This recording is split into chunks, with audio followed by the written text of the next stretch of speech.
Alors les amis, j'ai une vraie question à vous poser dans cette vidéo. Nous sommes ici chez un transporteur, quelqu'un qui fait de la logistique ici en Chine.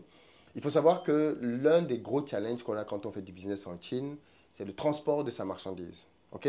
Donc par exemple, tu achètes des carreaux, tu achètes de la peinture, tu achètes des cuisines et tu veux que tout ça soit transporté dans ton pays. Comment tu fais? Surtout que quand ça finit d'être fabriqué, tu n'es certainement pas là. Eh bien, on a souvent besoin d'un intermédiaire pour faire le transport. D'habitude, il y a beaucoup d'Africains, ici notamment, qui font ce boulot-là. Donc, ils vont te proposer de gérer pour toi ta commande quand tu n'es pas là. Donc, l'idée pour eux, ça va être pour certains de suivre la production. Donc, ils peuvent aller à l'usine pour suivre la production. Mais surtout quand le matériel est prêt, de peut-être faire une petite inspection et ensuite donc de t'envoyer cette marchandise-là via un transporteur. On a les grands transporteurs qu'on connaît, un CMA, Musk, ainsi de suite. Donc, il choisit l'un d'entre eux et il expédie ta marchandise pour te l'envoyer à Dakar, à Yaoundé, enfin à Douala, à Kribi, puisqu'au Cameroun, on a deux grands ports. Euh, et tu l'expédies là où tu veux. Alors, il se trouve que pendant la foire, alors même que ça fait pas partie des choses qu'on cherchait, on a été abordé par un jeune homme chinois, le voici là, le jeune homme que vous voyez là. Et il nous a dit qu'il pouvait nous proposer de faire du transport pour nous, pour l'Afrique. Bon, au début, on s'est dit non, on a déjà des gens qui font ça. Mais on lui a posé rapidement deux, trois petites questions. Mais tu fais ça à combien?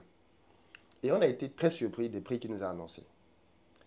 On s'est rendu compte que les prix qu'il proposait étaient beaucoup plus bas que les prix que certains de nos frères et sœurs qui sont ici nous proposent pour faire le même travail. Et donc, on s'est dit, bon, on va quand même creuser cette piste-là pour aller jusqu'au bout et voir ce qui se passe. Donc, on leur a demandé un rendez-vous pour pouvoir venir les rencontrer et discuter avec eux carte sur table de comment ils travaillent. Est-ce que c'est vraiment une entreprise sérieuse? Est-ce qu'ils ont l'habitude de faire ce type de transport-là? Et donc d'analyser avec eux plein d'éléments. Donc, on a discuté avec eux là, ça fait pratiquement, je sais pas moi, 1 ou 2 heures qu'on est là. Et on a beaucoup discuté avec eux, on a pris beaucoup de notes. Et je me suis dit, ce serait intéressant de vous poser la question parce que, bien évidemment, le but, c'est de faire que l'argent tourne aussi dans la communauté. Si tu as un frère qui est ici et qui fait le même boulot, c'est peut-être plus intéressant de lui confier le job. Mais à quel prix? Parce que je vais vous donner des chiffres tout de suite et vous allez peut-être être très surpris. Jusqu'à quel point tu es prêt à soutenir un frère qui travaille, par exemple, ici en Chine, dans le domaine de la logistique? Et à quel moment, et c'est la question que je vais vous poser, quand je vais vous donner les chiffres tout à l'heure, la question va être très claire. Est-ce que vous pensez qu'il faut donc continuer de bosser avec le frère ou les frères, ou alors aller directement bosser avec les Chinois compte tenu des éléments que je vais vous exposer? Alors je précise bien évidemment que j'ai pris pas mal de notes ici que je vais développer parce que c'est des points quand même très techniques dans la communauté. Donc, j'ai créé une communauté sur la chaîne que vous pouvez rejoindre. À côté du bouton s'abonner, vous avez un bouton rejoindre. Il suffit que vous cliquez sur le bouton rejoindre et vous pouvez devenir membre de la communauté. En tant que membre de la communauté, je vous donne accès aux coulisses de mon business. Par exemple, quand je suis ici en Chine, aux membres de la communauté, je leur raconte mes journées, ce genre d'entretien par exemple, je leur raconte comment je négocie, quels sont les termes, comment ils peuvent aussi négocier. Par exemple, pour le transporteur, je vais leur expliquer dans une vidéo dans l'espace membre comment on fait pour déterminer un bon transporteur. Quelles sont les questions que tu lui poses, comment tu le valides, ainsi de suite, ainsi de suite. Donc, c'est des contenus un peu plus techniques qui n'intéressent pas forcément tout le monde. Et donc, je mets ça dans l'espace membre. Donc, si vous voulez vraiment progresser en termes de business, apprendre davantage de moi, avoir les coulisses de mon business, comment je m'organise, comment je travaille, ainsi de suite, il faut que vous soyez dans l'espace membre pour bénéficier pleinement de mon expérience entrepreneuriale. Donc, allez-y tout de suite et bien évidemment, réservez votre abonnement. C'est un abonnement que vous pouvez interrompre à tout moment. Il est vraiment très léger. Je vous conseille de prendre à partir du tarif Gold pour pouvoir avoir accès aussi aux interviews. Par exemple, le dimanche dernier, on a eu Paté Diallo, qui est un jeune entrepreneur qui travaille au Sénégal, qui est dans la construction, avec qui je suis d'ailleurs en ce moment en Chine, et avec qui nous avons discuté pour expliquer aux gens comment faire pour réduire drastiquement le coût de votre projet. Donc ça, c'est des choses que vous allez trouver uniquement dans l'espace membre. Le prochain intervenant qu'on va avoir, ça va être Moulay Tabouré, avec qui nous allons discuter de e-commerce et des problématiques qu'on rencontre quand on veut faire du e-commerce, notamment en Afrique, malgré toute la rentabilité qu'il y a dedans. Donc vous voyez que c'est des sujets quand même assez techniques, assez nichés, que je réserve à l'espace membre. Donc allez-y vraiment, si vous ne l'avez pas encore fait, prendre votre abonnement pour l'espace membre. Alors, Pour revenir donc à notre échange, je disais que en discutant avec lui, je vais vous prendre des tarifs hein, très concrets. Donc, par exemple, on a deux types de conteneurs qu'on utilise pour faire du transport maritime, les 20 pieds et les 40 pieds. Le 40 pieds étant le double du 20 pieds, il est beaucoup plus intéressant parce que les différences de prix en transport ne sont pas très importantes parce que, en fait, en transport, on calcule deux choses. On calcule ce qu'on appelle le rapport poids-volume. Alors, je sais tout ça parce qu'à la base, j'ai eu une formation de logisticien aussi. J'ai eu un DUT en logistique et transport avant de devenir derrière ingénieur industriel. Donc, tout ce qui est univers logistique, c'est un univers que je maîtrise assez bien. Et donc, ça me capacite à pouvoir avoir ce genre d'entretien de manière technique poussée, sans trop de difficultés. Et tester et comprendre des choses que quelqu'un de lambda ne comprendrait peut-être pas. Et donc, je disais que dans le transport, en réalité, le transporteur va vous facturer le rapport poids-volume. C'est-à-dire que vous lui donnez un produit et il va voir ce qui est plus avantageux pour lui.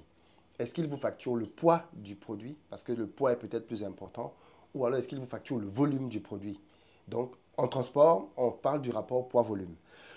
Pardon. Il se trouve donc que euh, dans le cadre des conteneurs, 20 et 40 pieds, le prix qu'on vous propose est sensiblement, vous allez comprendre pourquoi, hein, le même en termes de transport. Parce qu'en fait, s'il est vrai que le volume double, il est tout aussi vrai que le poids reste inchangé. Et par exemple, le poids va être de 28,5 tonnes. OK? Quand vous transportez un conteneur, le poids total que vous pouvez mettre là-dedans est de 28,5 tonnes. Que ce soit un conteneur de 20 pieds ou de 40 pieds, ça va être la même chose. Par contre, au niveau du volume, c'est clair que le volume double. Donc, c'est plus intéressant quand on veut faire du transport d'utiliser des conteneurs 40 pieds, quand on a beaucoup de marchandises. Alors, nos amis nous ont dit que, and I want to confirm that please, euh, qu'ils parvenaient à faire du transport. On a pris par l'exemple de Dakar, ok? De Guangzhou à Dakar, en 20 pieds, ils étaient à 4275 dollars pour du 20 pieds et à 5200 dollars pour du 40 pieds. Ça, c'était les tarifs qu'ils nous ont donnés, je crois, hier, quand on les a rencontrés, avant-hier, quand on les a rencontrés à la foire. Il se trouve que les frères avec qui on travaille ici, pour les mêmes distances, proposaient des tarifs avec au minimum 1000 dollars de plus sur chacun des poids. Donc, on est à plus de 5200 pour le 20 pieds et à plus de 6200 pour le 40 pieds. Euh, à ceci s'ajoutent des frais de chargement et de déchargement. C'est-à-dire que quand vous achetez de la marchandise et qu'elle arrive ici, enfin, il y a généralement un point de rencontre. Ça peut être leur entrepôt et on va aller à leur entrepôt tout de suite pour vérifier leur entrepôt.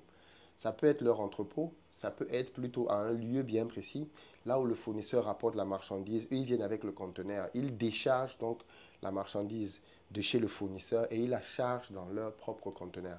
Donc, il y a des frais comme ça qu'ils vous facturent qui sont des frais de chargement et de déchargement qui sont d'à peu près 200 dollars quand on est sur du 20 pieds et 300 dollars quand on est sur du 40 pieds. Eh bien, pour ces deux frais-là aussi, chargement, il se trouve que les frères nous proposent des frais, quand on les calcule, quand on les convertit, qui sont trois fois supérieurs. C'est-à-dire qu'ils te facturent finalement le chargement à plus de 600 dollars et ils te facturent du 20 pieds et le chargement à plus de 1000 dollars pour le 40 pieds. Alors qu'on est sur quelque chose qui coûte 300 dollars chez les concurrents chinois. Donc tout ça mis ensemble sur un seul conteneur, alors que quand tu veux faire, quand tu veux acheter beaucoup de choses, ben, on parle de 10, 15, 20, 30, quoi. Enfin, ça peut aller ça peut monter vite, quoi. Tu te rends compte que eh bien, le montant que tu mets de côté, ça te permet en réalité de pouvoir charger de nouveaux conteneurs. Donc tu te rends compte quand même que le gain financier est énormissime en passant directement par une société directement chinoise. Mais du coup, tu te poses la question, est-ce que je vais travailler avec un Chinois et laisser mon frère qui est ici? Ou alors, non, je dois soutenir le frère et donc je dois euh, passer par lui. J'ai vraiment besoin de votre avis là-dessus dans les commentaires, que vous me disiez ce que vous en pensez. Yes, I just wanted to confirm with you the prices, in fact. As I said, je vais devoir parler un peu en anglais pour qu'ils puissent intervenir, ceux d'entre vous qui comprennent anglais. vous allez pouvoir avoir leur réponse. You can take the mic. You can take the mic. Okay. Okay. No, you can take it. Just put it close to your Yes, mouth. just put here. I think okay. It is okay there? It's okay. Well, what was my question? Yes, I wanted you to confirm the prices, please, for from, for example, Guangzhou to Dakar. To Guangzhou to Dhaka, you know, actually, I also want to explain more. Okay. As before, we just to show you is the ocean freight. We still have some local charges also. Yes, of course. Yes, we should add the local charges. That depends on, for example, you need the warehouse or no need, the loading fee and the trucking fee, and also the THC document, everything we will add together. Then we will add to the ocean fee, and then the ocean fee should be, we will see the price should be a little higher. Yes, of course. Ce qu'il explique, c'est qu'un prix est composé de beaucoup de choses. C'est-à-dire qu'il n'y a pas que le prix du transport. Il faut bien avoir conscience que quand ils travaillent, ils vont te facturer d'autres choses. Par exemple, les frais de chargement, de déchargement dont je vous ai parlé tout à l'heure, les frais de documentation si c'est nécessaire. Il y a un certain nombre de frais qui peuvent se rajouter en fonction de ce que vous voulez envoyer aussi. Parce qu'il y a des produits, par exemple, qui peuvent être catégorie 3, classés comme des produits dangereux, type la peinture. Et ça, j'en parle un peu davantage dans l'espace membre aussi. Comment on fait pour la peinture, les frais de stockage, s'il a besoin de stocker ton matériel un certain temps, tous ces frais-là doivent être pris en compte. Donc, il ne peut pas donner juste un prix comme ça. Il faut bien comprendre que le prix va être la somme de plusieurs choses. Yes, I understand that. But the question was about the cost of the transport. Only the transport. Only the transport, ocean fee. Ocean fee. Ocean fee from Guangzhou to Dhaka. Yes. From Guangzhou to Dhaka, for example, now the price for a 40 feet high cube from CMA is the 5,800. 5,800. 40 feet high cube ocean fee, the pure ocean fee. Do you have the price for, yes? Yes, and for Maersk is 5,300. Ok, so CMA 5,800, Maersk 5,300 aujourd'hui. Ok, donc il te donne les prix de deux transporteurs. Ok, what about the price for Cameroon? We have 2 ports there. Yes, Cameroon. Yes. If we choose the Kribi. Kribi, for example, yes. Yes, Kribi, for example, and and for the Maersk now is 6,400. 6,400. 400. And same is still not confirm the new price. We need to wait until Monday, then they can confirm the new price. Okay. And what about Douala? Douala should be a little higher. So you can check Douala how much. Douala est un peu plus cher parce que du coup, pour Kribi, on est à 6,400. Okay. Yes, because Douala, all the goods to Douala, they will transfer to Kribi first, and then they change the boat to Yes, parce qu'on passe d'abord par Kribi avant d'arriver à Douala. Yes. But why Cameroon is more expensive than Senegal? Yes, Knowing that normally the yes, boat... because they are different services. Sometimes so they depend on a lot of things. It's, for example, if if the first station is to Douala, no, it's to Kribi, then they are different. And sometimes it depends on the quantity of the container and the service they want to develop or they don't want to develop. So they are different. Okay, okay. Because normally the distance is lower. Yes, and that's depend. You know, sometimes that depend on the distance, but sometimes it's just like a bus. You know, no matter how, when you get on the bus, so it's the same ticket. Yes, so. Yes. Ok, c'est pas juste une question de distance. C'est vrai que le Cameroun est plus... On arrive au Cameroun avant d'arriver au Sénégal, mais ils disent que c'est un peu comme le bus. Parfois, le ticket que tu prends, peu importe là où tu descends, tu payes le même prix. Mais en réalité, les ports sont plus chers au Cameroun qu'au Sénégal. Aussi simple que ça. C'est pour ça que c'est beaucoup plus cher. Le Cameroun charge plus de frais aux transporteurs et ça se répercute donc logiquement dans le prix que les transporteurs font payer aux clients comme nous. Au Sénégal, c'est un peu moins cher. Et ça, par exemple, c'est des éléments qui freinent au doing business, clairement. Pourquoi être plus cher? Je ne sais pas. Honnêtement, je ne sais pas. Sachant que Douala, c'est encore plus cher vu que après Kribi, on passe ensuite à l'étape de Douala. Ok. Thank you very much for answering my questions. Ok, donc, très simplement, vous l'avez vous-même entendu de sa propre boucle, les tarifs qu'il donne. Ce qu'on a l'habitude de faire, la ligne, vous pouvez comparer avec les tarifs que vous avez l'habitude de recevoir. Mais voilà, nous, ça nous a quand même un peu surpris. Du coup, je suis parti sur le fait qu'il y avait 2 hypothèses. Première hypothèse, les frères que nous on connaît, parce qu'ils ne sont pas tous pareils, mais ceux qu'on connaît en réalité, c'est les intermédiaires. Ce n'est pas vraiment eux qui sont en relation directe avec les transporteurs. À ce moment-là, eux, ils passent plutôt par des sociétés chinoises comme celle de ce monsieur, au travers desquelles il prend un prix comme ça et lui te rajoute sa marge derrière. Juste que sa marge est bien évidemment excessive parce que entre 5200 et 6200, le gars il se prend 1000 $. Je ne suis même pas sûr que le chinois se fait 1000 $ dans la transaction. Je doute beaucoup, je doute de ça.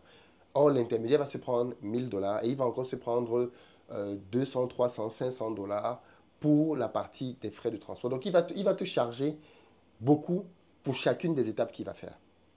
Et c'est l'une des raisons pour lesquelles vous allez voir que de plus en plus d'hommes d'affaires africains viennent en Chine et ils veulent rencontrer directement les Chinois. Parce qu'ils se rendent compte que leurs frères ou sœurs avec qui ils ont l'habitude de travailler facturent énormément.